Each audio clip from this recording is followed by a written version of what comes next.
Oi, eu sou o Bruno, bem-vindo a mais um Conversa é Essa. E dessa vez com uma pessoa muito querida que aqui estreando sua participação de estreia para falar mal, quer dizer, falar bem das coisas. Muito bem-vindo, Hector. Olá, Bruno, muito obrigado pelo convite. Finalmente, essa participação aqui rolando. Finalmente tive a oportunidade de estar aqui para, como você disse, falar mal, falar bem ou não desse anime.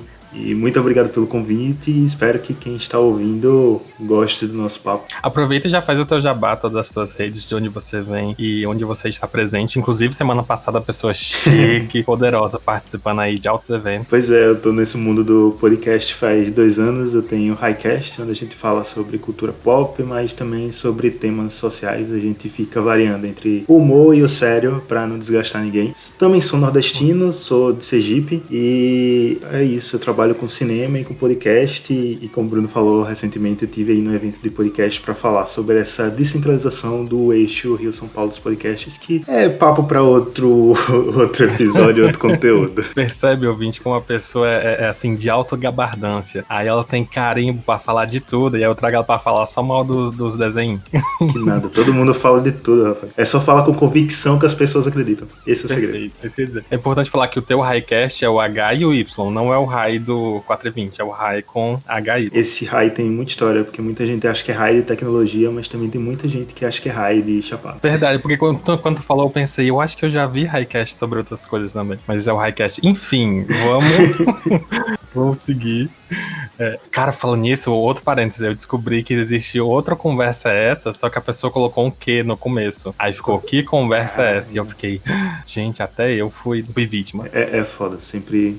Podosfera tá cheia de plágio aí. Eu vou fazer um podcast só disso agora, nome de podcast. Mas vamos lá, eu que estou triste porque não existe a versão Barões da Pisadinha da abertura de The God of High School, mas a gente vai fazer o possível pra tocar a música aí sem levar a flag do Spotify, né? Então simbora! The God of High School, que é essa obra, eu vou até ler aqui o nome para poder dizer que eu não fiz nenhuma pesquisa. Ele é um webtoon, que seria uma espécie de mangá / quadrinho, mais característico da Coreia. E qual é a grande questão? Não sei se tu é o geek de quadrinho também. De HQ de super-heróis, só os mais alternativos eu acabei não entrando. Mas é até bacana tu falar isso, porque, por exemplo, o quadrinho de super-herói americano normal, você tem aquele padrão de quadros, né? Então você tem 3, 4, 6 quadros assim numa página, e aí você acompanha a história ali direitinho, da direita pra esquerda e tal. No Japão, o normal são esses quadros, só que em preto e branco, é difícil você ter um mangá colorido, e a leitura da esquerda pra direita, esquerda pra direita, ok. Na Webtoon, e por consequência, em muitas obras coreanas, eles são muito voltados pra mobile, pra celular, ou pra você ler de maneira... Eu tô fazendo um movimento, não significa nada, né? Um podcast. Mas de maneira, tipo, arrastando, scrollando uma página, sabe? De um lado pro outro seria de cima pra baixo. Isso, pois é. Então, tipo, em vez de ter vários quadrinhos no manhwa, no mangá, ele é praticamente uma página, e aí a ação tá acontecendo nessa página, ou então é meia página, onde uma ação acontece em cima, outra ação acontece embaixo, e aí é dividido os balões. Assim, do ponto de vista da arte, como a arte é feita em si, é bem interessante, porque muda completamente a narrativa, né? E tudo é colorido, então até mesmo as cores que a gente vê tão bem no anime, ela já tá originalmente na obra ali com o Webtoon, né? Tu não leu o Webtoon, no caso. Não, e eu acho isso massa, 2 visões aqui bem diferentes, né? Uma de quem leu e outra de quem não leu. Isso. E aí, o anime acabou de sair, foi agora em 2020, foi produzido pelo estúdio Mapa. E tu conhece algum outro anime do Mapa? Cara, pra ser sincero, eu assisto animes aleatoriamente, então se eu conheço, eu não sei que é dessa mesma produtora. Tranquilo. Mas eu ia perguntar principalmente porque algumas pessoas acham que o Mapa, ele é um estúdio muito bom, mas algumas pessoas reclamaram desse anime em si, em como o design dos personagens está feito. Não sei se tu é uma dessas pessoas que achou ruim o nariz e a orelha deles serem avermelhados. Cara, eu não achei ruim, mas eu estranhei muito. No primeiro episódio todo, eu passei pensando que o protagonista estava resfriado e ia ter alguma coisa com isso, né? E depois eu comecei a perceber que todos os personagens são assim. Então, tipo, não foi uma coisa que me incomodou, sabe? Primeiro eu estranhei. Eu vi, o meu irmão, ele assiste muita review no YouTube, né? E aí ele me fala o que o pessoal da YouTubosfera tá falando sobre essas coisas, né? E aí ele me falou que tem muita gente que que é novatão, assim, que não leu o mangá também, disseram que, é estranho, ou então, eles têm a orelha, eles têm a orelha meio redondinha, né? Aí parece que o cara falou assim, a orelha dele é redonda porque com certeza ele já lutou muito e já desgastou a orelha. O que faz sentido, eu não vou negar. Olhando por um lado. Mas não, é só porque o autor quis mesmo. Olhando por um lado, mas também olhando por outro. Né? É tipo, é todo mundo, até aparece bebê e o bebê tá com essa orelha e tá com esse avermelhado. E assim, eu gostei porque eu acho que traz mais cores pros personagens, mas eu sinto que é muito só uma loucura do autor, sabe? Tipo, ele só decidiu que os personagens dele iam ser assim, corados. Eu acho também que traz uma parada de originalidade, sabe? A gente vê todos os animes com os personagens com aquela cara lavada, sabe? Toda branca, toda de uma cor só. E, tipo, como você disse, dá mais cor pros personagens. Eu achei isso interessante. É uma jogada diferente até dos animes que a gente tá acostumado. Né? E eu acho bacana também porque tem esse lado, tipo, é óbvio que você consegue identificar quem são os protagonistas, né? Porque normalmente eles são mais destacados da cena.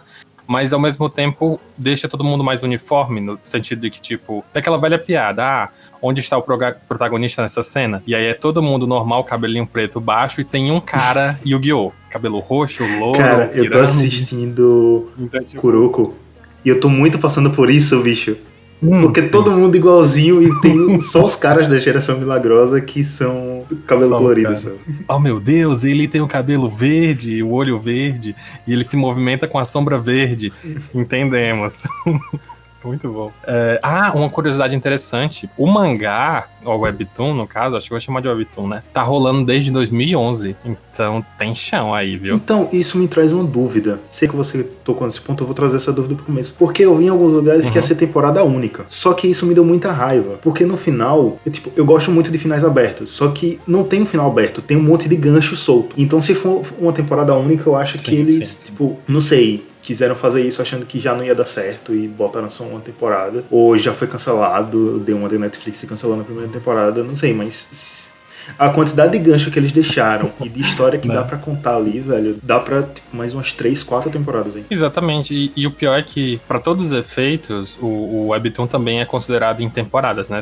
Eles fazem a contagem deles lá no site por temporada, tanto que eles chamam o capítulo de episódio. Que é interessante, é uma maneira interessante de você tratar a sua mídia. E lá tá atualmente na temporada 4 ou 5 e tá no capítulo 480 e tantos, sabe? Então, tipo, e essa primeira parte do anime, ele comprimiu praticamente a primeira metade da primeira parte, tá entendendo? Então, tipo, para todos os efeitos tem, sei lá, 4, 5 arcos então, ainda pra adaptar. Que continuem, porque, tipo, apesar de eu não ter gostado de algumas coisas, é um anime que eu acho que é bem promissor, sabe? No que ele se propõe, claro. Sim. Pronto, vamos falar disso. Tu consegue resumir o que é The God of High School? Eu acho que ele é um dos animes mais confusos que eu já assisti. Porque são 3 episódios. Eu passei até o 12º episódio sem entender metade da trama, tá ligado? Porque ele começa, você acha que um vai ser vilão e depois o cara não é tão vilão assim, ele é meio que um anti-herói e o vilão aparece, tipo, já no final, sabe? E aí, quando você vai ver, é uma briga religiosa que se envolve com uma briga política, sabe? Um dos ganchos que ele deixa lá é tomar a presidência e tal. Então,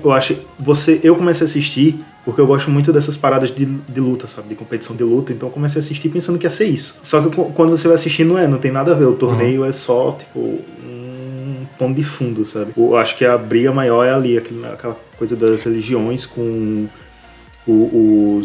esqueci agora qual é o nome do negocinho. Do rapazinho dos poderes. Os poderes são os Chariot. Isso, Chariot. Então eu acho que esse é o principal plot, sabe? Como controlar isso e a briga pela chave lá. Pronto, eu acho que esse é o meu resumo. Pra todos os efeitos é isso que acontece. Durante a primeira temporada eles vão começar a brigar e eles vão brigar. Tipo, é isso. Assim, eu li o mangá, qual é a questão, né? Na época todo mundo, assim, no submundo das pessoas que leem mangá online, existem tipo, o top 100 que, tipo, nunca vai mudar esse top, né? Nos sites legais e ilegais. O quê? Daí, o The God of High School, como premissa, ele é exatamente isso. Você tem que descobrir o God, ou seja, o Supremo, o Deus, da escola. Ou seja, eles vão colocar adolescentes pra meter a porrada um no outro, porrada franca, valendo tudo enquanto.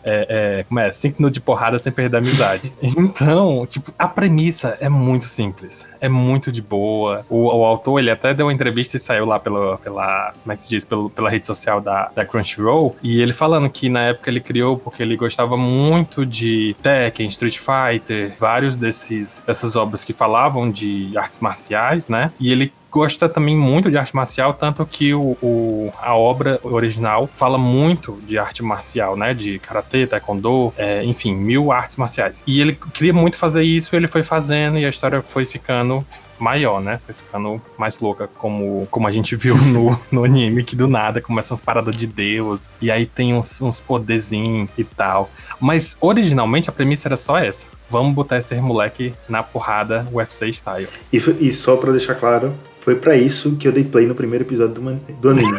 Eu queria ver a galera lutando uma contra a outra. Eu não queria mais poderizinhos. Mas poderizinhos apareceram. E é louco, porque tem gente que reclama dessa premissa, que é tipo, todo anime tem a fase do torneio, né? O arco do torneio. Tem no Dragon Ball, tem no My Hero Academia, tem no Yu Yu Hakusho. O Yu Yu Hakusho tem a temporada só de torneio, não sei se tu assistiu. Sim. Não assisti todo, mas eu tô ligado que arco é isso. Então, para todos os efeitos, ele pegou o que é comum em vários animes e transformou na própria obra dele. Tipo, enquanto o pessoal tem o arco do torneio, a minha obra vai ser só um torneio. E, tipo, é louco, mas é inteligente. Sim, e assim, se você for ver, é meio com uma aposta no seguro, né? Todo anime, primeiros arcos, um dos primeiros arcos é sempre o do torneio, né? E, tipo, não só em luta. Se você for ver, por exemplo, dos esportes, também tem aquele torneio inicial que eles vão se provar ali. Então, ele foi no seguro, velho. Tipo, ele percebeu que os consumidores gostam de torneio, então bora fazer um anime de torneio. E, assim, eu acho que se ele seguisse nessa linha, não ia dar ruim. Se ele seguisse na linha só do torneio, talvez ficasse cansativo, mas eu não acho que ia dar ruim.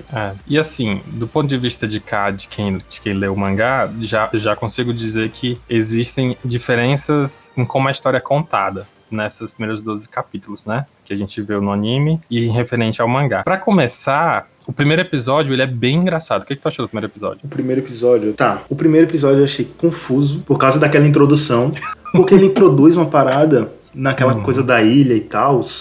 E o resto do episódio todo ele não toca mais nisso. Ele só vai tocar nisso lá pra metade da temporada. E achei ele muito corrido, sabe? Tipo, tem a apresentação dos personagens, legalzinha. Só que aí você vai lá, como eu falei, eu assisti pra querer ver luta. Eu queria ver a galera tretando. E quando você percebe, tipo, o Battle Royale ali, que era todos contra todos, termina em 3 minutos. É muito... Eu achei todo o torneio, todo o arco do primeiro torneio, eu achei ele muito rápido, muito acelerado. Tipo, tem uns personagens que aparecem até na intro do anime, tipo, se eles têm 1 minuto de cena, por assim dizer, é muito, sabe? Porque aparece, foi derrotado, tchau. Então eu achei o início do anime muito corrido, pra terminar logo esse arco da luta, pra terminar logo essas lutazinhas e vir pra essa parte mais poderes e deuses. Concordo. Tanto que eu também senti muito isso, porque, mais uma vez, quando eu leio o mangá, o autor, ele tá sempre falando assim, essa pessoa aqui, claro que é diferente a narrativa, né, não pode ser igual, mas o que o autor preza muito é tipo assim, esse fulano de tal luta tal estilo de luta. Tanto que ele mostra, aparece até na abertura, aquele pessoal, o rapazinho que tem um bastão de ferro, um bastão de beisebol, a minazinha que tá com um top e um short, né, o que mais que aparece na abertura? Tem um personagem que eu achei super problemático que aparece na abertura, que foi o meu primeiro problema com esse anime, que bateu assim, eu fiquei, putz, velho, sério isso? Que é o único personagem negro, que ele é o presidiário, tá ligado? O resto do anime não tem nenhum outro personagem. Cara que, tipo, cai no estereótipo que, por exemplo, Hollywood bota aí há anos, que é o negão, fortão, super lutador, que quebra as algemas lá com os braços, e, tipo, ele só aparece pra dizer, eu sou o presidiário, eu sou do mal, e vim derrotar você, e num chute ele perde do protagonista. Pronto, nossa, ainda bem que tu falou sobre isso, é bom que a gente já chega nesse aspecto, que é esse personagem em si, né, que ele, assim, que pra mim, a grande diferença entre o mangá e o anime. Eu vou tentar salvar o personagem pra ti agora, porque o que acontece? Esse personagem, nos primeiros 5 capítulos do manhwa, você já percebe, que eu tô mudando direto, né, mangá, manhwa, webtoon, mas todo mundo entende que é o gibi. Nos primeiros 5 capítulos, ele já tá lá, né, já tá no 4º, no 5º ele já tá lá. E de cara, ele tem uma rixa com o principal, com o Mori, né? Por quê? porque os dois lutam taekwondo. E como eu falei, na obra, o estilo de luta é muito importante. A gente acompanha os três principais. A Mira, que luta com espada, e ela tem um estilo próprio. O Jin, que é o Morijin, que ele usa taekwondo. E o Dei, que usa karatê. Ele é um karatê específico, mas para todos os efeitos ele usa karatê. E aí aparecem as outras pessoas que ou não lutam nada, ou tem, tipo, Haikido, Hapkido e vários outros tipos de luta. E aí esses três principais, eles têm os seus próprios rivais, mas o principal é o Jin, com a rivalidade com esse cara que tu falou. Eu até esqueci o nome dele. Mas o grande lance é, os dois de cara já se batem e não se dão bem, porque o Mori é aquele tipo de personagem que, tipo, olha, eu sou mais forte no meu tipo de luta, que é o taekwondo. E o avô dele, que é um personagem muito importante, é tipo o cara que ninguém nunca vai nem olhar torto, porque ele é o melhor lutador, tipo, do exército. Então, ele tem muito orgulho disso e ele tenta ser igual ao avô dele. Então, de cara, ele já tem uma treta com esse personagem. E aí, o plus desse personagem é que, além de lutar taekwondo, ele luta taekwondo da Coreia do Norte. Aí, eu não sei se é por uma questão da animação, que pode ser muito mundial e eles não quiseram falar disso, mas tanto que o fato dele estar atrasado, ele chegar depois, é porque ele estava preso e ele tinha vindo da Coreia do Norte. E esse é o grande lance, tipo, Coreia do Sul, Coreia do Norte, né, tem essa briga no nosso mundo real, e meio que rola como é que eu vou dizer, um aceno a isso no negócio. E ele nem é exatamente negro na história original, não. Eu não sei muito bem pra onde o autor quis ir com o design de personagem, mas ele se torna esse personagem que vai te abrir o mundo pra esse outro lado, tá entendendo? De tipo, existe um outro estilo de taekwondo, existe um outro estilo de luta, e os estilos de luta vão conflitar. Sim, eu percebi que tem essa parada do norte, eles dão uns comentários, principalmente quando esse personagem chega, né? Ah, ele luta o taekwondo do norte e tal, eles citam isso. E também me deixou um pouco incomodado, tipo, uma parada meio que beirou a xenofobia, sabe? De vilanizar mesmo o norte. Claro, tem toda aquela coisa deles lá do norte versus sul, comunismo, que vem desde a guerra. E é uma parada que também a gente não consegue contextualizar aqui, mas eu achei bem pesado, velho, do jeito que trataram, sabe? Meio como se as artes marciais obscuras viessem do norte, com meio que essa impressão. Não deixa de ser errado. Inicialmente tem essa grande diferença pra mim, que como tu mencionou, né, que é a questão do ritmo. Fora o ritmo, também tem umas diferenças de como a história é contada. Não sei se tu gostou, porque inicialmente a gente acompanha o Jin, né, que super engraçadão, super protagonista, né, tipo, tá achando graça, meio louco. Tem uma cena muito boa que eu acho que ficou muito bem traduzida, que é a da velhinha, não sei se tu lembra. A do assalto? Essa cena é muito boa, pô. Não é que eles vão impedir o assaltante de... É a cena que eles três conhecem, né? Essa cena é muito boa. Isso, exatamente. É muito boa. E rola um lance de que, tipo, pra todos os efeitos, não importa com quem seja, ele vai imaginar uma mega cena dramática pra justificar a procrastinação dele. Tanto que nos episódios mais futuros ele fala, eu preciso malhar e ficar mais forte pro torneio de verdade. Aí ele olha um gato e sai pra pegar o gato.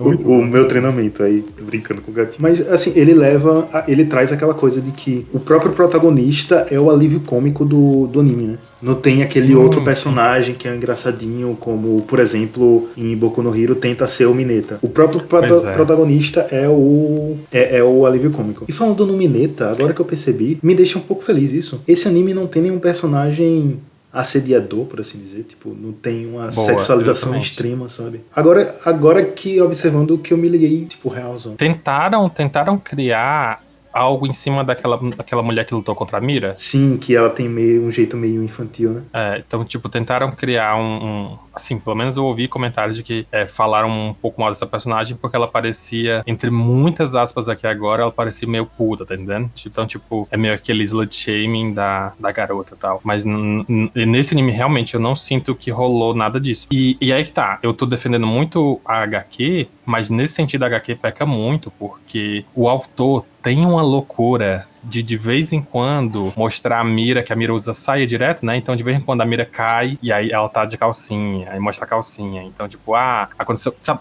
Tipo, todo o capítulo praticamente começa com a Mira só de calcinha, tá entendendo? Então que bom que o anime não trouxe isso. Então, tipo, na obra original até tem esses acenos, eu não sei se é engraçado, se não é engraçado, se é ele tentando, sei lá, criar alguma coisa, mas eu sinto que o humor dele funciona muito naquele humor dos personagens do nada ficarem fofinhos e falarem coisas idiotas. Então, tipo, eu prefiro esse tipo de humor do que o humor de tentar, sei lá, duplo sentido nas coisas. Eu acho que é mais uma vez ele tentando ir pro seguro, né? Porque querendo ou não, Verdade. essa sexualização é o seguro dos mangás e dos animes mais antigos, mais tradicionais, eu acho que é meio errado de dizer. Mas, tipo, olhando historicamente, um personagem feminino é feito pra isso, sabe? Desses Sim. animes. Então, acho que ele fazer isso não é surpreendente, sabe? Decepcionante, mas não surpresa, aquela coisa. Boa. E é outra cena que eu tava falando antes, que é a questão de como os personagens são introduzidos, né? No anime a gente rola muito esse momento que é engraçado, que é divertido. Eu acho que por ser cômico, a gente fica mais aberto a conhecer esses personagens, né? A Mira, o Dei e o Jin. E a gente percebe de cara que eles vão ser um trio, vão ser ali amigos, são os protagonistas. E pra mim, no mangá funciona um pouco melhor, porque pra todos os efeitos você tem um capítulo pra cada personagem. Então, uma coisa que eu queria te perguntar, o que tu achou desse arco dela quase se casando e tal? Véi, só pra tirar assim por cima é problemático, porque ela é tipo uma adolescente de 15 anos. Sim, nossa, sim, Tirando muito. só por cima, sabe? E aí você vê todo um negócio que, assim, o tio dela também tá doido pra aquela casa e tal, por causa do dinheiro. Pois é. E aí você vê o cara e o cara só tá casando pra pegar lá a espada. Então eu acho que eles poderiam fazer muitas outras formas do cara tentar pegar esse estilo da espada sem precisar desse casamento pedófilo, sabe? Eu acho que foi o arco mais problemático, assim, tirando aquele primeiro personagem. Talvez esse ainda seja mais problemático do que aquele primeiro personagem, sabe? Por conta disso também. Porque acaba reforçando também uma coisa do casamento forçado, alguma coisa assim, sabe? E parando assim pra pensar, não é a único indício à pedofilia que tem nesse anime. Não sei se tu lembra nenhum grupo que tem de um cara que ele trabalhava já em uma construção e ele voltou a estudar. Sim, E aí ele meio que verdade. tem, assim, não fica tão explícito, mas você percebe que tem relacionamento amoroso ali com a menina, só que a menina ainda tava no ensino médio, ou seja, o cara já Tava tinha estudando ainda, uns exatamente. 30 anos e ela tinha uns 15, sabe? Verdade. Pior que eu não tinha me tocado disso, agora que tu falou foi que eu lembrei. Porque no mangá, esse personagem e essa personagem, eles são um casal do tipo, sabe, um casal muito bonitinho. E eu não lembro de ter visto essa parte específica de quando eles se conheceram, se ele tava ou não na escola, essas coisas, no mangá, sabe? Então, tipo, tanto que eu nunca me toquei desse grau do relacionamento deles, tá entendendo? Tanto que eu pensei, quando eu vi que vinha aí um relacionamento amoroso, eu pensei que ia ser dela com o irmão dele. Porque o irmão dele ainda tá no colégio. Verdade. Só que aí quando chega é ele, sabe? Aí você fica meio, mano, isso não tá certo não, sabe? Pois é. E o pior é que nesses dois casos, a mensagem é boa, não sei se tu concorda.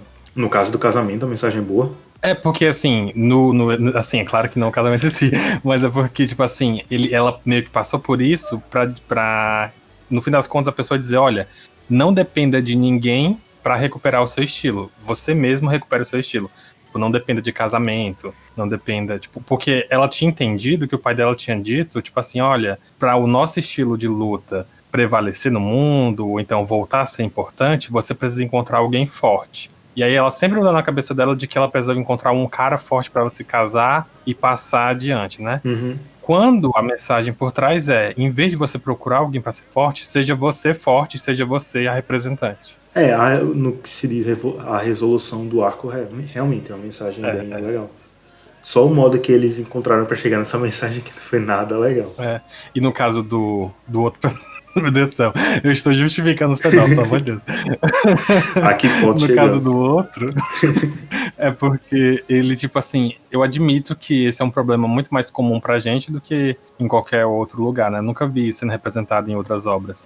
Que é essa questão do cara que abandona os estudos, que nunca se encontra nos estudos e tal, mas no final das contas ele quer ser alguém, ele quer estudar, ele quer. Se bem que é até errado dizer que você só vai ser alguém se você estudar até já chega. Mas assim, e quando a menina ajuda ele, é meio com aquela coisa tipo, você não precisa de mais julgamento, você só precisa apoiar, tá entendendo? Sim, eu achei o arco difícil. dele, assim, a história a narrativa dele bem verossímil, sabe?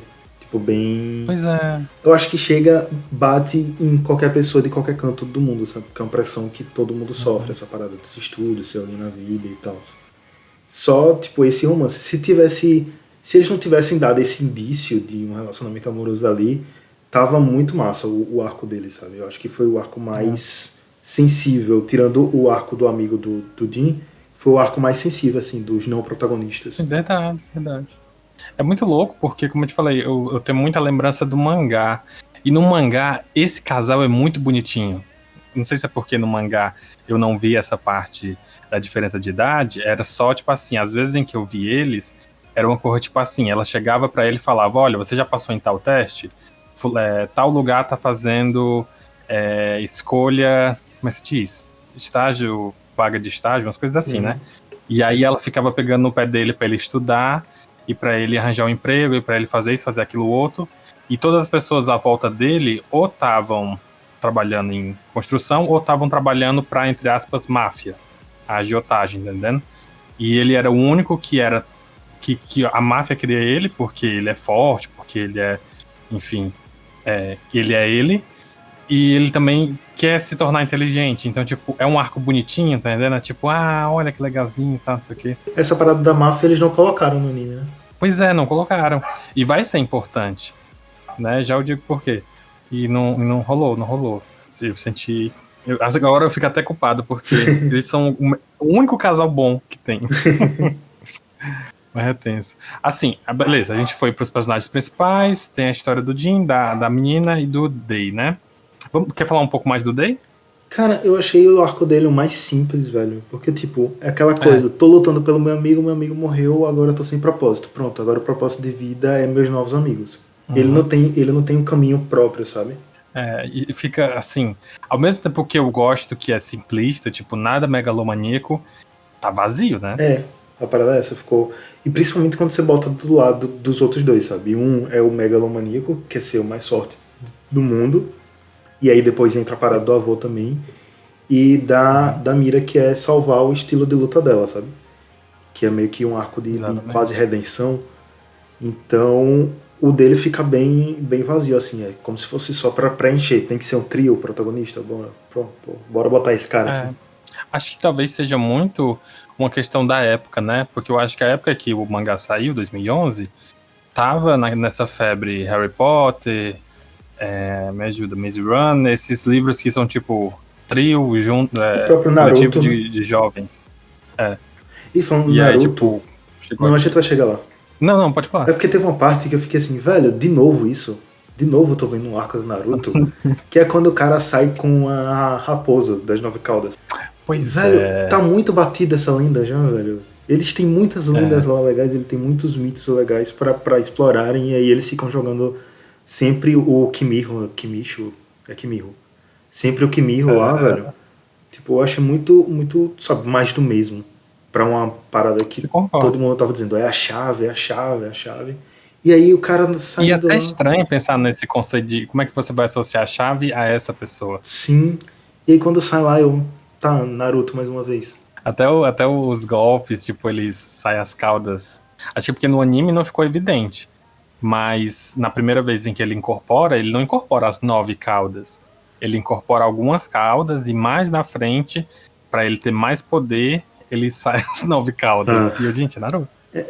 Tipo, mais uma vez o autor indo pro seguro, porque tava fazendo sucesso e foi. Verdade.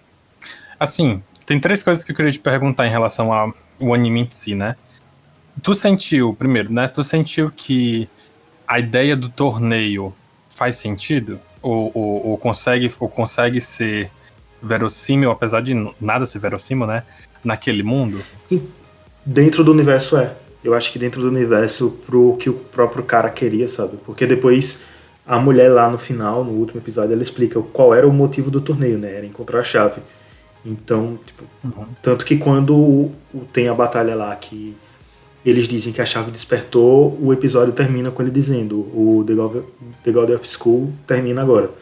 Então eu acho que fez total sentido, sabe? Dentro do universo, tipo, dos ideais, dos objetivos que o torneio tinha. Estranho seria se o torneio continuasse depois disso. Eu não sei se ele continua. Eita. Então, sabe o que é? É porque é só isso mesmo, é só torneio, amigo. O negócio vai ser só sobre torneio. Então, encontrar outras justificativas pra fazer novos torneios, sabe? Eu não vou reclamar. Só que esse torneio em si, desse primeiro arco, dessa primeira temporada, com a fala da mulher, destrói qualquer coisa dele fazer esse torneio com o mesmo objetivo, sabe? A não ser que tenha outras chaves aí, uns outros arcos bem novas chaves também.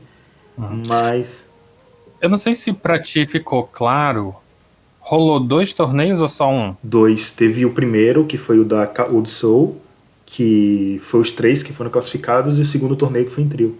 Pois é, isso que eu fiquei pensando, se ali tinha sido 2 ou não, porque teve uma hora que eu fiquei, tá, nesse aqui o Mori ganhou, e aí o que foi que ele desejou? Porque ele tinha um desejo. Não, eles explicam isso depois. É como se tivesse... É porque a explicação não fica bem feita, velho. Só que eu fiquei com essa dúvida, depois eu entendi. Aquele primeiro torneio que o Mori ganha e os outros 2 são classificados não era o torneio do desejo. Era como se fosse um torneio classificatório, sabe? E aí o torneio do desejo é esse torneio final que eles 3 ganharam porque foram quem sobraram em pé. Mas... 4, porque tinha um outro rapaz. É porque era em trio, né? Aí, tipo, o torneio que dava o desejo era The God of School, que é meio torneio nacional, e aquele primeiro torneiozinho de introdução era o torneio estadual, sabe? Regional dali da cidade. Sim. É, tipo isso, regional, nacional e tal. Porque eu acho que pra mim ficou, assim, agora tu falou, ainda bem que ficou mais claro, porque enquanto eu tava assistindo eu fiquei, eles fizeram, não fizeram? É 2, é 1? O que tá acontecendo? E aí como eu já tinha memória do mangá, eu fiquei, ok, talvez tenha explicado, eu não tenha entendido. Porque pra mim esse é um dos problemas, tipo, eu sinto que talvez a ideia do torneio não ficou tão clara pra todo mundo, mas apesar de ter sido muito bem feito, porque eles colocam a transmissão mundial, a aceitação do público, e isso é inteligente. A ideia do torneio em si como um esporte, uma parada midiática, fica muito bem feito. Essa explicação é que fica, como todas as explicações do anime, fica corrido. Então alguém que está assistindo, sei lá, não pegou uma fala direito, passou despercebido, pode ter ficado bem confuso. E eu acho que quando termina esse torneio, é a parada... Eu não lembro, eu acho que em nenhum momento muda a abertura do anime, né? Só que tem uma coisa que é bem típico de mudança de arco de anime, que é quando termina o torneio e aparece o carinha do casaco de tigre, que é a última cena do episódio dele dizer, esse torneio vai ser legal, alguma coisa assim. E aí acaba nele e no outro episódio já começa com uma vibe bem diferente, sabe? A nova fase, Que aí vem mais personagens, mais gente pra você decorar o nome e depois esquecer porque eles somem. Por isso que eu fico com essa dúvida da mudança de abertura. Porque, por exemplo, tu assiste a Hiro no Soku no... Eita, a Hiro no Sora, o de basquete. E assim, nos 20 primeiros episódios mudou 4 vezes a abertura. Sabe? E aí você sente a mudança do tom e tudo. Que no caso da Hiro no Sora é um aprofundamento, né? Tu disse que eram 3 perguntas, faltou uma, eu acho. Sim, a segunda pergunta que eu ia dizer era a seguinte. Tu consegue definir quem são os vilões e quem são os mocinhos? Primeiramente, eu achei que o vilão ia ser o chefe do torneio, que é o que faz analogia ao cristianismo, porque ele tá com a cruz lá no peito. Só que depois... O que tem tipo um X na testa, né? Isso. No primeiro arco, nos primeiros episódios, você acha que ele é o vilão, a organização lá é a vilonesca e tal. Se for pra enquadrar em vilão e mocinho, agora, depois que eu terminei a temporada, eu dei que ele é um anti-herói. Porque ele vai de acordo com o que faz bem pra ele. Tanto que no final ele já quer arrumar lá treta com o governo. Então eu acho que o vilão seria... O que não fica bem explicado, ele aparece do nada. É o outro carinha lá que luta com ele, que aparece aquele deus estranho, meio todo preto e tal, o cabelo branco. Ele pra mim é o vilão principal. Só que também você não sabe quem é aquele vilão, ele aparece do nada. E não tem explicação nenhuma. E os mocinhos são os 3 protagonistas, o Jin que só quer fazer bem pra todo mundo e salvar o avô. Boa. Porque assim, eu sinto que, como a gente falou, né, como tava muito corrido, algumas coisas vieram meio do nada. Assim, essa organização, né, que ele é a Noxus, eu não sei se eles explicaram tão bem, mas eu já decorei por causa do mangá, que é essa religião que eles, a todos os efeitos, eu gosto dessa analogia, eles são a religião cristã, onde eles acreditam em um Deus. E o Mujin, junto com todo mundo que tem Charioki, eles canalizam deuses. Então, por exemplo, a Mira, quando ela finalmente canaliza o poder dela, ela canaliza um guerreiro muito famoso, e é como se ele fosse o deus da estratégia, o deus da batalha, né? E então, tipo, assim, então é como se eles fossem Eles vão, tipo, trazendo essas entidades que ou se transformaram em heróis humanos a ponto de virarem divindades, ou são divindades da cultura em si, né? Então eu gosto desse embate filosófico da coisa. Eu acho que a analogia ficou meio estranha, porque Não ficou muito clara, o né? do X, ele faz parte desse grupo que pega emprestado o poder dos deuses. Só que ele, o tempo todo, ele tá com a cruz, o crucifixo no peito. Exato. E aí realmente o outro faz uma analogia muito, muito pesada com as religiões monoteístas. Aí a gente pensa logo no cristianismo e tal. Só que ele não traz essas figuras, sabe? Tanto que o deus que sai de lá do céu, aquela imagem de ouro, é muito parecida com os deuses indianos, sabe? Com os deuses indianos. Eu achei mega estranho isso, cara. Aí ficou porque muito confuso eu isso. não sabe? lembrava de ser isso no mangá, sabe? Tipo, no mangá, quando eles falam Deus, a entidade normalmente é um anjo branco sem tipo o anjo do Fullmetal Alchemist, que não é o anjo, é o deus do Fullmetal Alchemist, sabe? Que é tipo, é só aquele ser branco com contorno. Sim. No mangá eu lembro que todos os anjos eram só isso. Um ser branco com contorno. Eu acho que essa analogia ficou meio estranha, sabe? E também por eles não explicarem o Nox direito. Ele aparece do nada e é derrotado do nada. Pois é um problema, sabe por quê? Porque assim, mais uma vez vou contextualizar do mangá. No mangá, o Noxus aparece antes desse evento final algumas vezes. A primeira vez eles aparecem lá, quando o cara morre, né? O narrador. Inclusive, essa é uma cena impactante, né? Que como é que a gente chama? Narrador mesmo, né? O apresentador. Isso, o apresentador, ele é morto e a gente descobre depois que é um assassino da Noxus, né? Sim. O que tu achou dessa cena, inclusive?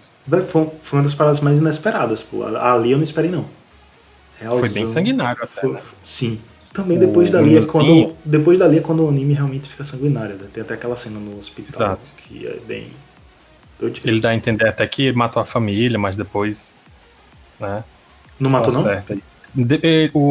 Quando não sei se é o quê, eu acho que é o quê, vai atrás de bater no Mojin, aí o Mojin fala que já tinha salvado a mãe e a criança. Pra mim, pois até agora, pra mim, a mãe e a criança tinham morrido também. Pode ser uma mentira do Mojin, né? Ninguém sabe. Pode ser. Mas eu lembro que ele falou isso, que é quando o Q tá revoltado e finalmente faz alguma coisa, né? E ele vai atrás de bater no Mojin Park. Pois é, e eu senti que, tipo, ficou com esse problema, porque aí, beleza, aparece nessa vez, aparece lutando contra o Taijin, que é o vô do Mori, e não mostra essa luta no anime. No mangá acontece essa luta, é uma luta muito legal. É aquela parte que a espada cai do céu? Isso, exatamente. E aí mostra só ele acorrentado, tu se liga? E aí mostra ele sem um braço e tal. Ou seja, a luta foi pesada, né? Talvez eles vão mostrar depois no flashback, então nem vou me aprofundar aqui, até para não te dar spoiler também, né? Deve rolar um flashback dessa luta. Porque é uma luta muito importante até. Depois aparece no casamento da Mira, que pra mim é a parte em que fica mais evidente. Porque no casamento da Mira, o cara que tá casando com ela no mangá, ele é um dos seguidores da Noxus, né? E ele foi definido pra lá pra pegar a espada, que é um tesouro, que é uma espada muito importante.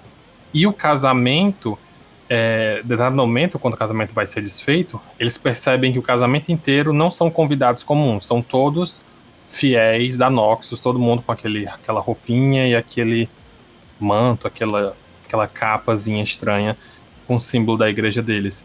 E aí, tipo, fica mais evidente que era tudo uma, como é que eu vou dizer, uma armação ou uma armadilha, e faz sentido como é que eu vou dizer, não gerar repercussões, né? Afinal de contas, era uma garota de 15 anos casando com um cara aleatório e o prédio desmonta, cai. E o cara famosão, né? Ele era famosão. Né? Exatamente. E o pior, o prédio explode, mas os três saem como se nada tivesse acontecido. Sim. Vibe Power Rangers. Nossa, eu fiquei incomodado com essa cena, porque eu senti que não rolou tanto impacto emocional, a não ser que pra ti rolou. Pra terminar a cena, eles tiraram uma foto e pensaram, tem razão, somos os melhores amigos. Pra mim ficou bem, tipo, fizinho de episódio leve, mas também não rolou a carga emocional, não. Porque pra mim essa cena é importante, do tipo, o Mori chegar pra ela e falar, olha, vai lá tu mesmo e fica forte, porra, vamos junto, tamo junto aí pro que tu precisar. E no mangá, ela vai eu de novo, né? Porque no mangá, eu nunca pensei que eu ia virar essa pessoa que reclama do mangá.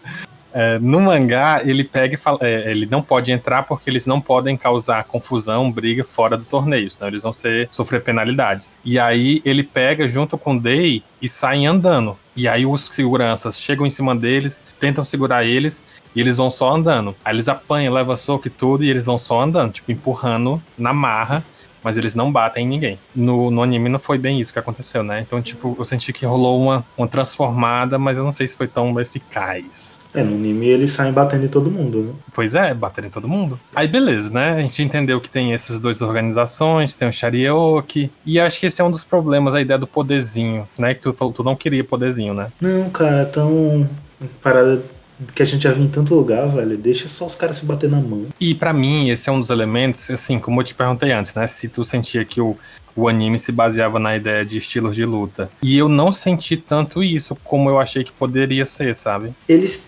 citam, como você falou, principalmente os três principais, isso tem muito bem definido. Tem os outros personagens que eles começam a citar. Tipo, tem a que você citou lá no começo do episódio, a de Top, Shortinho, citam até que ela tem um jeito, um estilo de luta brasileiro. E aí eles começam a citar alguns, só que assim, só dizer, olha, esses estilos de luta existem, também não tem um aprofundamento. Só vai ter um aprofundamento lá no final contra o carinha que foi treinado pelo avô do Jin também, que também luta taekwondo. Exatamente.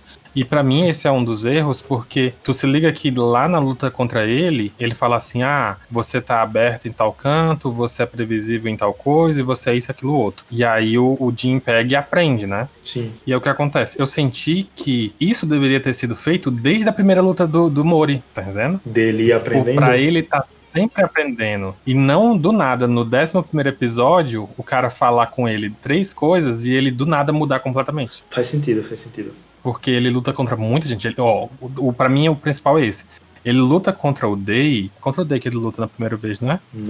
Que o Day bate na mira e aí depois ele luta contra o Day. Isso, no torneio, na final do primeiro torneio. Então, quando ele luta contra o Day, é Karatê versus Taekwondo. E essa é a grande brincadeira da obra pra mim, sabe? É você pegar 2 estilos de luta, bota eles ali na porrada imaginária e ver como é que sai. Aí o Day tem aquele lance das posturas que ele faz com a mão, né? Que é o primeiro soco, que é pra quebrar o bloqueio, o segundo soco pra destabilizar o oponente, o terceiro soco pra fazer não sei o que, e o último soco pra finalizar o oponente. Ou seja, entre aspas, que eu não conheço de luta, né? Mas entre aspas, são bases do karatê muito bem aplicadas. No anime, eles dão aquela exagerada de sai vento, sai tornado, sai tufão, aquela coisa toda. E o que eu lembro o Mori aprende com isso. Então, tipo, ele desenvolve um chute em que ele consiga evitar esse golpe, tá entendendo? Sim.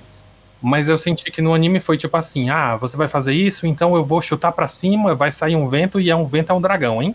Ficou aquela coisa, tipo, em vez de ser quem utiliza melhor seu estilo de luta, ficou quem tem o poderzinho mais forte. E eles nem estavam usando poder ainda, pra mim esse é o lance. Só que aí é isso, o anime não explica isso, e pra quem pega só o anime, parece que aquela tartaruga, o estilo de karatê de tartaruga, ou senão os dragãozinhos saindo dos pés de Mori, parece que ali já é poder, entendeu? Pois é, e isso, nossa, isso me incomodou muito. Porque até mesmo na época eu tava conversando com meu irmão, ele falou, e o pessoal tá usando poder, né? E aí é que tá, ainda não é poder. O poder só iria vir nesse final, que para todos os efeitos é um plot twist da história, onde existem mais poderes além da, como é que se diz, além da luta em si, né, da porradaria franca. Sim, isso fica bem, agora você falando, fica sem total sentido, tipo, olhando como adaptação, sabe? Porque parece que eles já têm poder e só pegaram um poderzinho mais forte. E o pior é que isso piora muito quando você vê aquele rapaz que luta contra o menino que tem um monstro. Se liga? Não tô lembrando agora. Tem um menino que tem um monstro, que é o de cabelo verde, cabelo longo, que se torna um vilãozão. Sim. O do tubarão. Aí ele tem uma luta contra um rapazinho que é o neto do... Tô ligado. Do cara. Já nos episódios finais, né? O que acontece? Aquela luta passou em branco pra ti, né? Sim. Foi bem aleatório. E no mangá, aquela luta é mega importante. Pra mim, ali foi super aleatório, pô. Tipo, eu nem sei quem é aquele bichinho e o avô daquele cara, sabe? E o que é pior, tu se liga que no final, o avô dele salvou todo mundo e se sacrificou, Sim, né? o mago. Pra salvar todo mundo. E ele fez isso por quê? Porque ele tava puto, porque o neto dele tinha sido morto. O Mudin não fez nada pra salvar o neto dele. Mas isso passou assim, tipo, fizeram 30 segundos de cena pra justificar.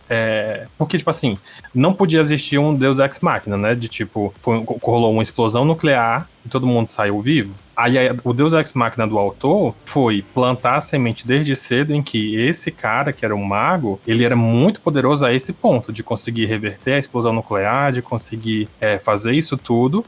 Mas por quê? Porque ele tava vingando e tentando salvar a memória do neto dele que morreu no torneio. Só que você nem lembra que era o neto dele no anime. E, nossa, eu fiquei incomodado com isso. Porque o que acontece no mangá, esse é um momento importante porque é a grande diferenciação entre aquele cara de cabelo verde ser uma pessoa que é só um cara forte ou ele ser um filho da puta babaca. Por quê? Porque ele tá no ringue mesmo e ele, tipo, começa a bater no moleque até o moleque quase morrer. E aí a empregada pula no ringue e tenta fazer alguma coisa e ele começa a matar a empregada junto. Então, tipo, ele sai matando de um por um e ninguém faz nada. É porque isso no anime não acontece no ringue. Acontece depois. Pois é, e aí eu fiquei tipo, quê? E é óbvio que ninguém, né, estaria nem fazendo alguma coisa e fica quase como se fosse, não, ninguém sabia nem o que estava acontecendo. E aí eu fiquei, cara, você tá mudando demais a história a ponto de perder uma das motivações dos personagens. Essa mudança aí real, agora pensando assim, depois dessa explicação não tem sentido mesmo não. E aí eu fico, uou. Tanto que outra mudança que eu acho que vale a pena mencionar, só pra ter uma ideia, que não sei se pra ti fez muita falta, mas pra mim foi absurdo. Que é o Jin, ele aprende aquela técnica de acupuntura. Sim. Outra coisa que também surge do nada. Do nada. Tipo, tá ali, ele pegou e fez. Aí eles fizeram uma notinha, como é que eu vou dizer? Um flashbackzinho especial pra mostrar o velhão lá ensinando ele, né? Ah, sim, sim. Quando o velhinho ensina os pontos lá. E que é uma cena bem rápida, menos de 1 minuto. Né? Pois é, e qual é o problema? Essa técnica é muito importante. Essa, tipo, tu se liga que ele tá lutando contra aquele cara que teoricamente era o culpado por sequestrar o avô dele? Sim. Ele só conseguiu lutar contra o cara porque ele usou a técnica. Na batalha final também. Então, tipo, cara, você não explicou a técnica que o personagem aprende. Tipo, era a única coisa que você devia fazer, que é aquele momento de montagem de treinamento, treinamento, aí as técnicas surgem, mas você não sabe de onde veio. Cara, eu achei muito louco. Por quê? Aí o que acontece? Qual é a grande questão aqui? Por que eu tô puxando isso? No mangá, acontecem coisas diferentes, que é o quê? Como é que... Tu lembra lá no começo do anime, o Mujin dá uma fruta pro Mori comer, né? Sim. E eles esquecem que isso acontece, né? Eu não tava lembrado até você me lembrar. Pois é, e tem até a cena super impactante que termina o episódio, o Mori deitado na cama, meio passando mal e sangrando da boca. Sim, eu lembro. Mega impactante. E depois esquece, finge que nunca aconteceu. Aí o que acontece? No mangá, o que acontece é, o Mori tá ali no torneio, ele recebe a suspensão e o pessoal fala o seguinte, olha, a gente vai falar contigo daqui a pouco, tu fica aqui no nosso escritório. Aí o Mori, por ser esse personagem que ele não tá nem aí pra nada, ele sai rodando as instalações do lugar e aí até que do nada ele vai parar numa sala, num depósito, onde ele encontra essa fruta e ele fica tipo, cara, tô morrendo de fome, eu vou comer isso aqui, tô nem aí, foda-se. E ele come, ele passa mal, desmaia. E o velho da acupuntura acha ele, faz uns golpes de acupuntura lá pra ele resistir à dor. O Mori volta e o velho explica, olha, babaca, essa fruta que tu comeu, e aí vai explicar a fruta, né? É uma fruta muito importante, que ela ajuda a liberar os teus poderes guardados, tal. É uma fruta muito antiga, que o pessoal dizia que ia te dar mais força. Enfim, aquele velho discurso de come isso aqui, tu vai ficar forte. E o velho pega e fala, eu tava guardando isso pra mim, porque eu quero finalizar as minhas atividades. Mas como tu comeu, eu vou te ensinar a minha técnica que é pra tu poder sobreviver. E aí rola a grande explicação de como o Mori aprende a técnica dos pontos de acupuntura e vira, entre aspas, aprendiz desse velho que odeia o avô dele. Cara, esse plot é muito mais interessante. Muito, muito mais interessante, velho. Porque, cara, não acontece nada disso no anime, nada. Fica muito longe. Pelo que parece no anime, foi o carinha lá do X na cara que pediu pro velhinho ensinar ele, depois de tentar matar o guri. Sim, verdade. Dá a entender isso mesmo, né? Pra mim fez isso. E pra todos os efeitos nem faz sentido, né? Porque por que ele ia matar alguém que ele tava achando interessante, né? Entre aspas. E pra mim, durante muito, muito tempo do anime, eu pensei que esse cara realmente queria matar o Mori pra pegar a chave que tava dentro dele. Pra mim, ele queria era fazer isso. Uhum. Só depois foi que eu fui Faria sentido. entender mesmo que ele queria libertar essa força ou preservar, sei lá. E outro, mesmo que ele quisesse liberar a força, ele não fez nada disso no final. Sim, ele tentou guardar a força. E aí chega o grande momento emblemático do anime, que pra mim é mais uma, que é aquela coisa, né? É o final. Tu falou que tu não gostou do final, né? Não, velho, foi mais uma coisa corrida. Tipo, tudo aconteceu ali nos minutos finais do último episódio, naquele espaço lá. E uma das coisas que eu não gostei no final foi o que eu falei, né? Porque eu tinha visto nos lugares que ia ser temporada única. Se não for, é melhor. Só que foram os vários ganchos que ele deixou, sabe? Então, um dos motivos que eu não gostei do final foi pelos boatos que eu ouvi de temporada única. Isso já muda um pouco minha opinião. Saber que vai ter continuação. O que tu achou daquele momento, vamos todos nos abraçar com o poder da amizade e derrotar esse cara? Cara, eu achei que o anime teve uma base que construiu pra isso, porque em vários momentos eles se ajudam e tal, desde lá do começo, quando eles ajudam a Mira a procurar a espada no rio. Só que ainda assim ficou forçado, velho. Ficou quase um Deus Ex Machina. Eu fiquei tipo, cara, tem como você fazer isso sem você precisar fazer o personagem falar: ei, amigo, vamos nos abraçar, eu te ajudo. Tanto que eles tinham combinado as habilidades antes, o Jin e a Mira, pra tentar derrotar o cara, e o cara derrotou eles dois. Exatamente. Ai, meu Deus do céu. Ah, outra coisa, eu achei isso importante. De cara, tu tinha entendido que o Jin era o Kong, o Deus Macaco? Não, eu terminei o anime sem entender isso. Ai, cara, eu fiquei muito nesse pensamento de que, tipo, cara, eu acho que ninguém vai se ligar disso. Não, mano. O que salvou foi porque eu acho que no final do episódio rola uma tela preta e o nome Wukong. Aquela mulher que também aparece do nada, que ela que realiza o desejo, ela também explica um pouco isso. E aí tem naqueles. Aí tem naqueles 3 meses depois que a Mira fala alguma coisa também que fica meio explicado. Mas também ficou isso, tipo, super aleatório, sabe? E, nossa, eu fiquei tipo, cara, vocês não estão explicando nada que era bom explicar. Porque, como eu falei, eu já li muito do mangá, e isso é interessante. Isso é uma coisa interessante porque, como todo mundo tem o seu próprio deus ascendente ali, né? Que é tipo, eu uso o poder de tal deus, eu uso o poder de tal deus. Pro Jin, faz muito sentido. O deus dele é o deus macaco. Ok, legal. Que aí ele usa aquele bastão e, pra mim isso foi um problema. Porque o bastão muda, é um estilo de luta completamente diferente. Do Taekwondo, né? Então, até então ele tava usando Taekwondo, e aí do nada ele vai usar o bastão e... tipo, no anime não tem esse problema, porque como você falou, eles não focam tanto no estilo de luta. Então isso passa batido. Agora, se o estilo de luta tivesse realmente a importância que pelo que você fala, tem no mangá, realmente é um problema muito grande, porque ele muda toda a premissa do personagem.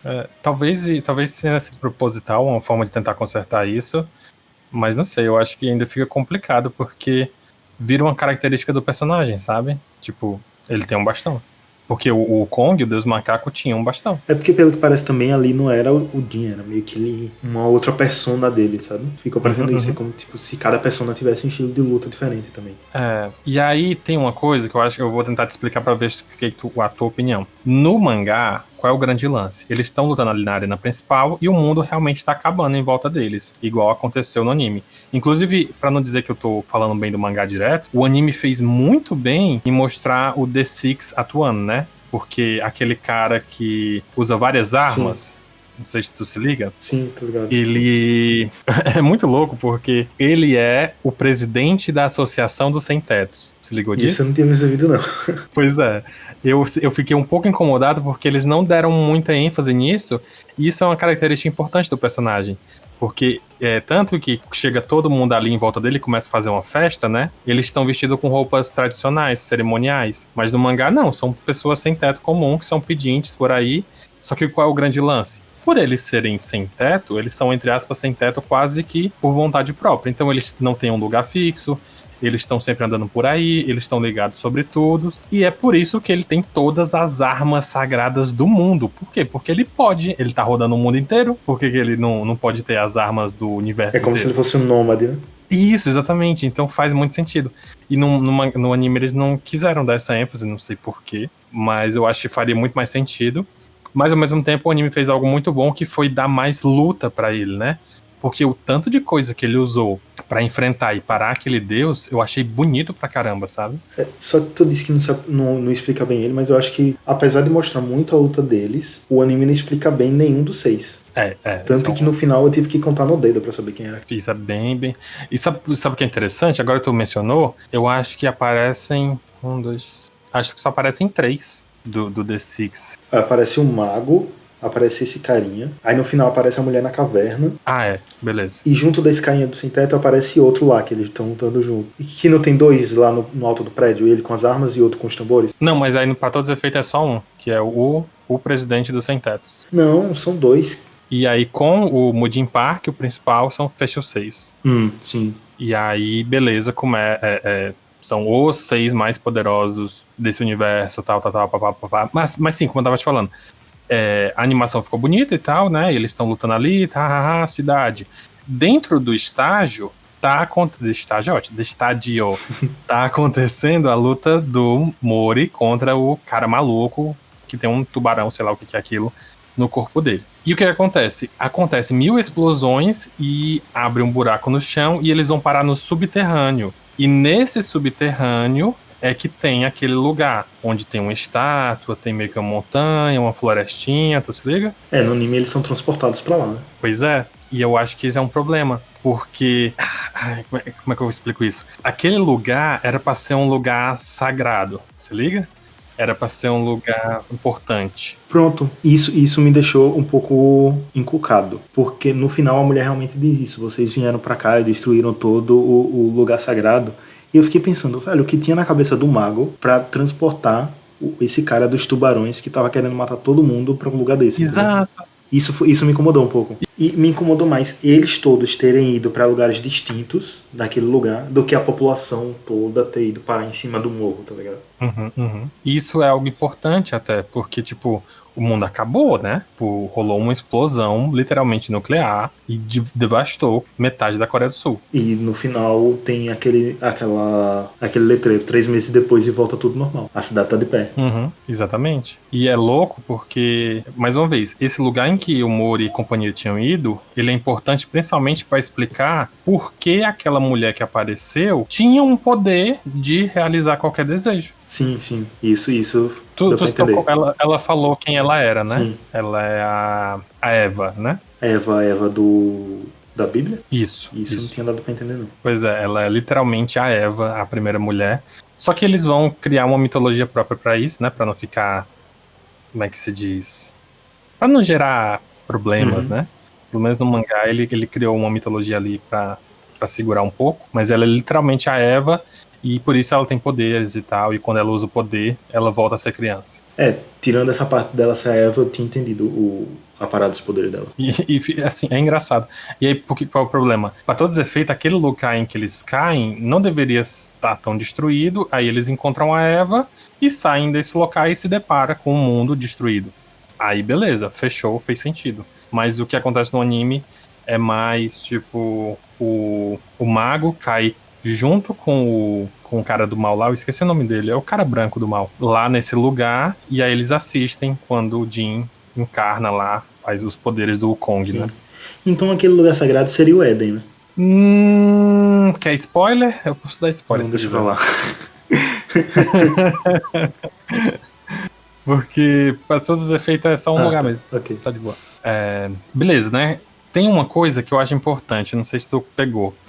Quando rola os 3 meses depois, mostra o cara de cabelo branco, que era da religião, na mídia, numa reportagem, apertando a mão do presidente da Coreia. Se ligou disso? Não me liguei que era ele, mas eu percebi que tem esse plot político. Mas isso. Eu me liguei que era ele. E aí é quando as coisas vão mudar. E aí eu acho que isso é interessante, porque casa com o comecinho do anime. Lá no começo, mostra a cena que é estranha inicialmente, né? Que é aqueles políticos corruptos ligando pro Mudin, dizendo: ei, a gente não vai mais liberar o teu torneio, a gente descobriu aqui uns sujos teu, a gente vai te chantagear por causa disso. Aí ele vai e usa o poder, né? Ou seja, o Mudin tava usando os poderes especiais, né, que ele tem, os poderes mutantes dele, para ganhar aprovação política. E termina a primeira temporada quem ganha a aprovação política é o inimigo dele. E vemos aí a analogia com a vida real do cristianismo se misturando com o Estado. Já vimos aqui o Brasil, um spoiler que não deu certo. Inclusive nessa temporada 2020 tá estragando mesmo. Eu queria um Sharioki pra sobreviver esse mundo, viu? Mas inclusive essa era a última pergunta que eu ia te fazer. Se tu conseguiu sentir essa trama política no anime. Cara, eles deram essa pitadinha que eu pensei que ia ser um arco massa, só que depois não tocaram mais. Eu senti falta disso, pelo que eles deram no início, entendeu? E depois só retomaram lá no último episódio, eu senti falta disso. Mas é um arco que eu gostaria muito de ver. Talvez nessa segunda temporada eles acabem aprofundando, né? Porque para todos os efeitos, vai ser uma mudança de todo o paradigma. Porque até então quem tinha um poder era o Mujin Park e os seus aliados. E o que deu a entender ali foi que quem vai ter o poder vai ser aquelas pessoas que são, entre aspas, do mal, né? Que são da religião principal do mal. Sim. Então, para todos os efeitos, estamos ansiosos por uma segunda temporada. Se existe uma segunda temporada, ainda estou com essa dúvida. É importante ter dúvidas. Assim, pra gente definir, né, o que é bom e o que é ruim, quais são os teus pontos mais positivos do anime em si? Vamos lá, pontos positivos. Apesar dos 2 mini arcos pedófilos, eu acho que a falta de sexualização é um ponto positivo. E trazer um personagem que não precisa de um alívio cômico, sabe? Ele próprio alívio cômico, eu acho que dá um clima leve, que pelo que o anime se propõe é um ponto positivo. Eu acho que assim, olhando assim, agora acho que são os 2 que eu mais achei joinha. Eu te dei algumas considerações em relação ao mangá. Tu comparando a vez em que tu assistiu sem nenhuma história de background com as informações que eu te dei, tu acha que a história ficou, entre aspas, com defeitos na adaptação? Assim, pelo que você me falou, ainda considerando que eu ainda não li a obra original, eu acho que a adaptação foi uma droga. Pelo que ele pelo que ele enxugou dos arcos, sabe? Pelo que ele suprimiu. Porque assim, eu não acredito que a adaptação precisa ser uma cópia fiel, até porque senão seria só uma cópia, não seria adaptação. Mas eu acho que chegar a enxugar arcos assim, de ficar suprimidos e mal explicados, isso faz ser uma má adaptação. Então, como obra, um anime original poderia ter sido uma coisa legal, corrida demais, com seus defeitos. Mas como adaptação, eu acho que cai ainda mais um pouco. Pois é, acho que esse é um dos pontos principais que eu já cito também como negativo, que tu até mencionou, né? Que é a questão de estar muito corrido. Algumas coisas são muito rápidas, outras são muito sem explicação nenhuma e acaba só acontecendo sem dar o background suficiente para o espectador gostar daquilo, né? Tu tem algum outro ponto negativo? Sobre isso, eu acho que se eles acrescentarem, se eles tivessem acrescentado uns 5 episódios, já dava para explicar muita coisa do que eles não explicaram. Ah, sim. E outro ponto negativo é trazer muito rápido essas coisas dos poderizinhos e não explicar os estilos de luta e ficar confuso essa coisa de achar que o dragão que saía do pé dele era poder. E isso já é uma coisa, um defeitozão. E também a falta de background dos personagens. Quase personagem nenhum ali tem um background aprofundado. Nossa, tem personagens ali que eu fico tipo, cara, se você não explicar nada desse personagem, ele vai parecer só idiota. Eu acho que a única que tem um aprofundamento sério, assim, é a Mira, que tem um background pesado mesmo. Eu acho que nem o Jimori tem um background tão pesado quanto ela. Porque ela tem todo o arco do pai dela e tal, dessa redenção de querer recuperar o estilo de luta dela. Então eu acho que a única que tem um background ali é a Mira. E outro ponto positivo também é a arte. Eu achei a arte do anime muito, muito massa. Tipo, o traço. Eu achei bem legal. E as cores também é bem vivo e tal. Eu acho que ele é um dos únicos atuais que ele consegue alternar entre aqueles momentos cartunescos, né? De fazer umas piadinhas, fazer umas coisas fora do mundo, enfim, humano natural. E em arte de... Como é que eu vou dizer isso? Não é fotorrealista, mas são artes proporcionais. Tipo, não existe ninguém fora de proporção ali. Sim, isso é verdade. Eu tô assistindo One Piece, né? E o One Piece é uma tortura, né? Pra esse tipo de coisa. Porque, cara, eu tô assistindo agora o atual arco, tem um personagem que ele é o personagem gordo. Oh, meu Deus, o personagem gordo. E o autor do One Piece, ele tem um sério problema com isso. Assim, os asiáticos em si, eles são muito vidrados com esse negócio de magreza e com corpo, né? E o personagem gordo, ele é sempre o personagem que tá comendo pra caralho toda hora e ele é dismórfico, sabe? E nesse anime em si, tem os personagens que eles não são o padrão de corpo comum, né? O próprio cara lá que é construtor, ele não é magro, fortão, tá entendendo? ele é um corpo, entre aspas, eu não quero dizer normal, mas tu tá entendendo o que eu quero dizer, né? Eu acho que ele é um corpo robusto, tipo, ele é forte. Uhum. Mas ele não chega a ser, tipo, ele é o musculoso Jojo, tá entendendo? Eu acho que o único que é desproporcional, assim, falando de musculoso, é justamente aquele primeiro personagem problemático, o prisioneiro. Eles exageram na musculatura dele. Mas, assim, ele passa tão rápido que você acaba esquecendo.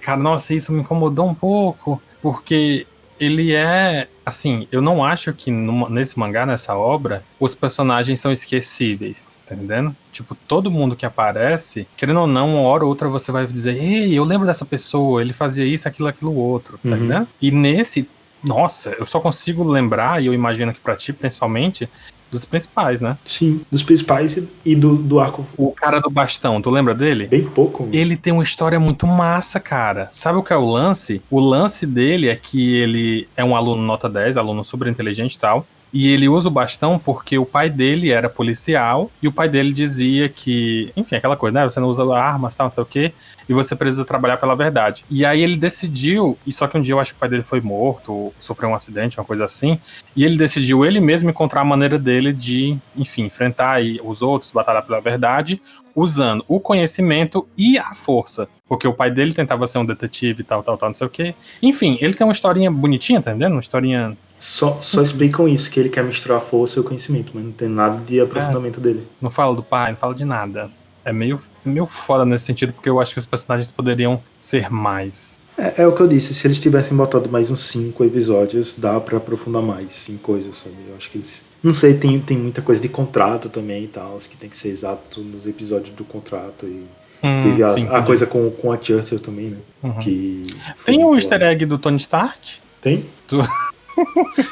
Lá no primeiro episódio e no último, o presidente dos Estados Unidos é um cara que parece Tony Stark. Não peguei não essa. Que, no caso, ele parece Tony Stark, Downey Jr., né? Porque Sim. O Tony Stark virou o Downey Jr. E ele aparece mandando destruir a Coreia do Sul com os mísseis e aparece lá no começo dizendo que alguém quer falar com você, quem é esse cara aqui da Coreia?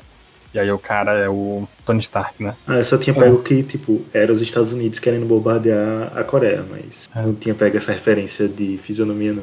Depois tu vê, é muito... O autor, ele até falou, porque no mangá, o presidente é o Obama, né?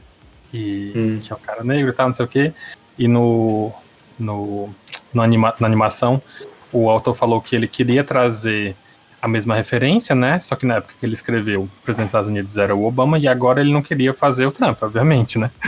E aí ele quis pegar alguém que fosse, enfim, que ele gostasse. E o autor, que é esqueci o nome dele, alguma coisa Park também. Ele é mega fissurado em super-heróis. Ele diz que ele ama o Homem-Aranha, ele se inspira muito nos filmes que saíram, tipo, ele diz que ele assistiu o filme do Superman, né, do Homem de Aço do Zack Snyder, e disse, então é assim que o Super-Homem lutaria na vida real. E eu fiquei, amigo. Se bem que eu ainda acho que o Superman da vida real seria mais o Homelander de The Boys, só que aí é outra história também. Caramba. Ai, Jesus. Acho que a gente cobriu praticamente todo o anime e a gente falou bastante. Eu acho que esse episódio tem mais conteúdo sobre o anime do que o próprio anime em si. Então acho que é isso. Boa, muito boa. Eu te perguntei já os seus pontos negativos, né? Já, sim. Então pronto.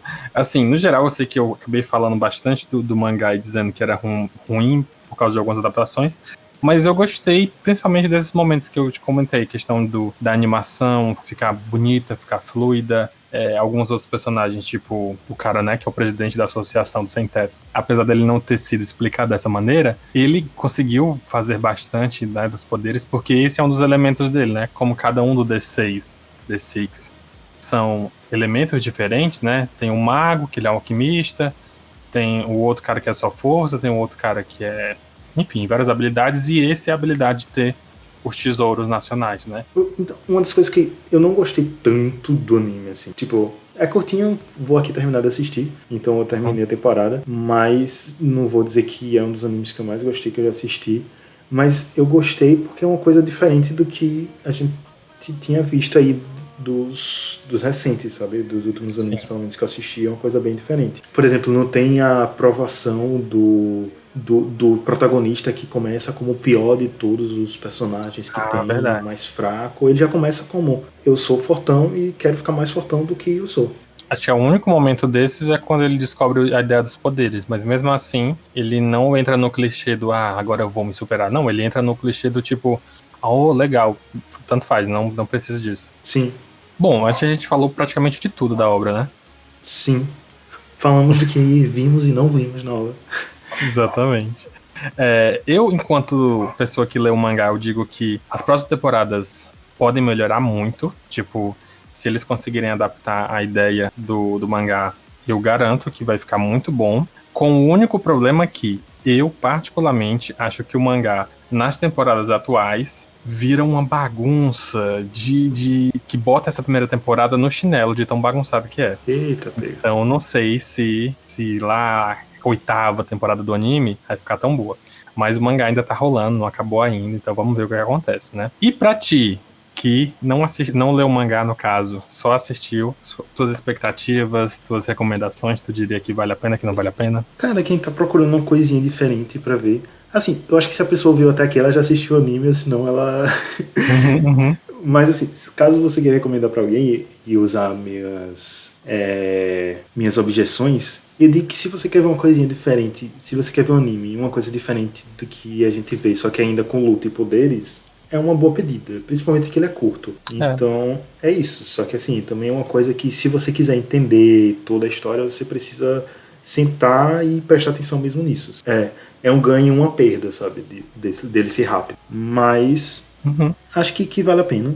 Quem tá procurando alguma coisa aí divertida pra assistir. E que se vier a segunda temporada e vier com melhores explicações, vai ser massa. Agora, se vier no mesmo ritmo da primeira, eu acho que pode cair na bagunça e não dá bom não. Boa. E eu acho que é isso, a gente falou bastante coisa, deu alguns micro spoilers, né, e algumas explicações que eu acho que são válidas, porque eu acho que o anime não volta mais para essas questões, como a questão da acupuntura do humor e essas coisas. E é isso, é uma obra que eu acho que vale a pena ver aí as próximas temporadas se vier, e que o mangá em si eu acho que vale a pena, porque ele é bem isso que eu comentei, de tipo, as lutas acabam sendo mais interessantes para você pensar no estilo de luta de cada pessoa, sabe? Tipo, um é taekwondo, outro é karatê, outro é taekwondo renovado. E é isso. Estamos contentes? É isso, estamos contentes. Agora eu lhe peço, Hector, por favor, dê mais uma vez o seu jabá, as suas considerações e pra gente poder encerrar o nosso programinha. É isso, quem gostou de me ouvir aqui e quiser continuar me ouvindo, estou quinzenalmente no Highcast, @HighcastOficial no Twitter e no Instagram, ou Highcast, HYCast, em qualquer agregador de podcast. Quem quiser conversar comigo ou ver as besteiras que eu falo na vida, @Hectorken, tanto no Twitter como no Instagram. E é isto aí, muito obrigado pelo convite, Bruno. Que venham mais crossovers aí, que um dia eu consiga pegar uma pauta pra te levar lá pro Highcast também, que vai ser um papo muito massa. Massa. E tô feliz aqui com o resultado do episódio. Eu tô saindo mais feliz dessa conversa do que eu saí da ascenso final do anime. Se isso é bom ou é ruim, a gente vai descobrir, mas vai ser bom. É bom, muito bom. Estou muito contente, finalmente, essa nova parceria. E vai vir mais, vai vir mais. Agora dê o seu tchau. Valeu, galera. Tchau, tchau.